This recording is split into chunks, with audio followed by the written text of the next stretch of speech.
Assalomu alaykum hammaga, hurmatli asakaliklar, tanjoniylar sog'mi? Barchaga sog'lik, salomatlik tilagan holatda erta tongda Asaka dehqon bozori oldidagi Qudrat bozorining oldida joylashgan xitoyliklarni to'g'ridan to'g'ri 10 dan 100 tagacha olib kelingan mahsulotlar bilan bir tanishib chiqamiz. Albatta juda arzon narxlarda. Imенно meni mototsiklim ham Xitoy. Shularni olganmiz. Hop, ichkariga kirdik. Ni hao.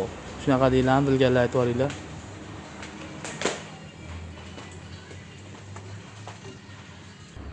Narxlar o'ta bomba, 10 ming so'mdan. 20 ming, 30 ming, 50 ming har xil turdagi mahsulotlar bor.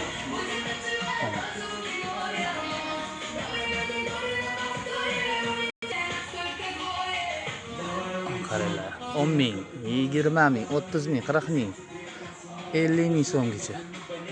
Chiroyli suvenirlar bor ekan. Bolalar o'yinchoqlari.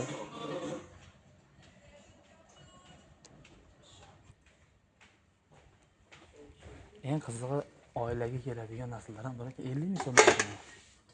Og'irligini qarang, qalinligini qarang. 50 ming. Idishlar, dislarmi, ko'ylaklar, matraslar, to'shaklar. Xullas, oilaga nimaki kerak bo'lsa, shu yerda bor ekan. Mustulchani qarang. 50 ming so'm. Tashlanadi. Chotki bo'ladi. Pastatga, pastatga, o'yinchoq, uy jihozlari, qurilish materiallari, shipirlar, bu narsalar mixlab yo'qolgan xolos. Cho'mish deysizlarmi? Hozirda bunaqa narsa rosa kuchayib ketdi. 10 ming so'mlik magazinlar ochilib. Bu budjetni xalq talabiga mos keladigan savdo rastalari desak ham bo'laveradi. Krossovkalar hammasi 50 ming. Adashib aytib qo'yadi. Ya 50 ming ekan, adashmabman. Sumkalar qarang.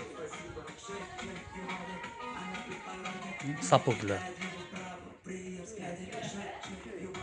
O, xonim efendim. Men turkchani ham tushunmaydilar. Lekin inglizcha ham tushunay ekan. Inglizcha bilmayman.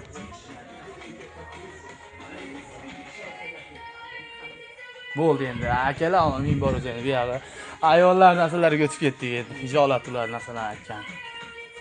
Barchani kutib qolamiz. Manzura Asaka dehqon bozorining oldida, Karzinkaning yo'lida, Qadim ko'cha, Qudrat bozorida o'tishinglarga 10 ming so'mlik Xitoy